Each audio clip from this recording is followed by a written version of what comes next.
Hola a todos mis hermanos, paz y gracia sea con cada uno de ustedes en este día.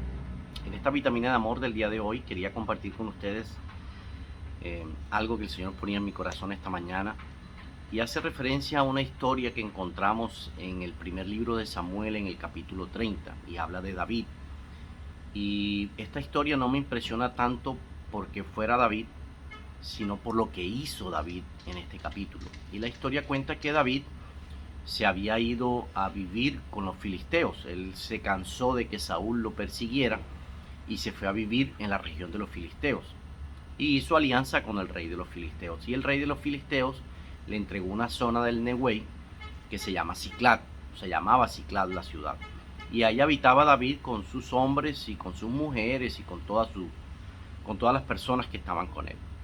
Pero cuenta la historia que él se fue a pelear a favor de los filisteos contra Israel, pero el rey de los filisteos le dijo que no, que se regresara a su región. David, después de 3 días, cuenta este capítulo 30 del primer libro de Samuel, que David, cuando regresa a su aldea, Ciclag, después de 3 días de haberse ido, encuentra que su aldea fue saqueada, que quemaron la ciudad y que se llevaron cautivos a sus mujeres, a sus hijos, a todas las personas que estaban ahí. Pero hay un detalle en este capítulo, que es que no murió nadie. O sea, se llevaron a todo el mundo cautivo, se llevaron todas las pertenencias, quemaron la ciudad, pero no murió nadie. Y lo que hace a continuación David para mí fue un ejemplo en una situación muy parecida a la que yo viví. David, en vez de desesperarse, en vez de salir corriendo, en vez de confiar en sus hombres de guerrero, dice que David lo seguían unos guerreros fuertes, expertos en batallas. Entonces David, en vez de salir corriendo a rescatar a los suyos, desesperado, angustiado, dice que David consultó a Dios, a pesar del dolor que David estaba sintiendo, porque ahí lo registra la palabra.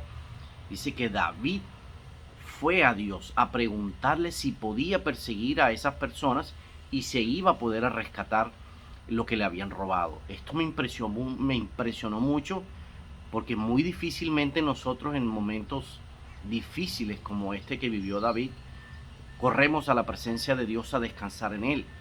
Normalmente tendemos a salir corriendo, a querer solucionar en nuestras fuerzas o en nuestro conocimiento, o a buscar a alguien que nos ayude. Y hacemos cantidades de cosas, pero lo que menos hacemos muchas veces es ir a la presencia de Dios. Y este testimonio de David marcó mi vida, porque yo viví una historia muy parecida hace 4 años. Hace 4 años nuestro apartamento, nuestra casa se incendió, se quemó y quedamos literalmente con lo que teníamos puesto. Esa noche dormimos con lo que teníamos puesto. No teníamos más nada. Algunas personas de buen corazón nos ayudaron esa noche y días posteriores, pero realmente perdimos todo, no teníamos nada.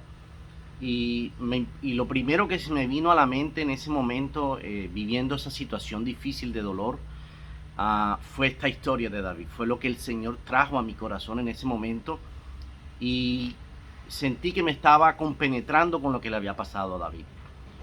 Y esa noche, en vez de desesperarnos, en vez de renegar, en vez de molestarnos con el Señor, de cuestionarlo por qué había hecho eso, contrario a eso, tomé la palabra para mí de este capítulo 30 del libro de Samuel y nos pusimos a orar, nos pusimos a darle gracias al Señor.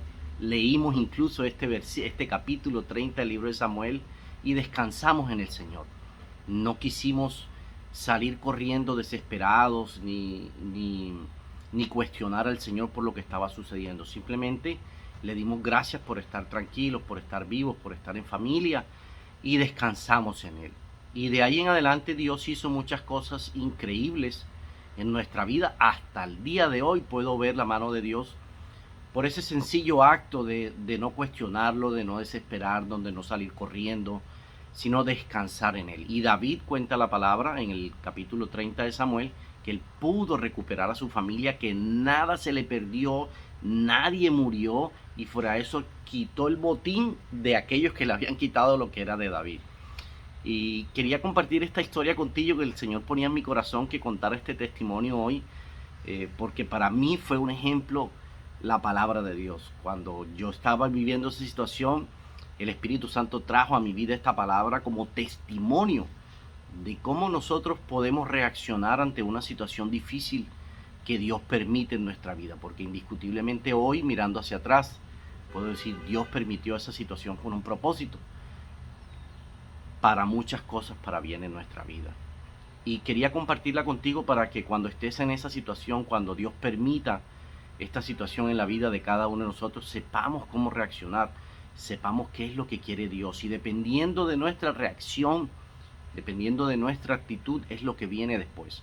Porque si yo salgo corriendo, me desespero, empiezo a cuestionar a Dios, empiezo a hacer lo que yo quiero, posiblemente las decisiones o lo que voy a hacer va a traer más problemas a los que ya tengo, o las consecuencias van a ser más difíciles del problema que ya estoy viviendo. Pero si yo descanso en el Señor, confío en Él, no lo cuestiono, sino que le doy gracias, aún en medio de esa situación difícil, Dios va a tener el control y Dios va a obrar a mi favor cuando lo confiamos en Él, cuando descansamos en Él, cuando creemos que Él tiene el control de nuestra vida. Espero que este mensaje, mi hermano, del día de hoy te construya y te edifique en la fe en este caminar que tenemos con el Señor.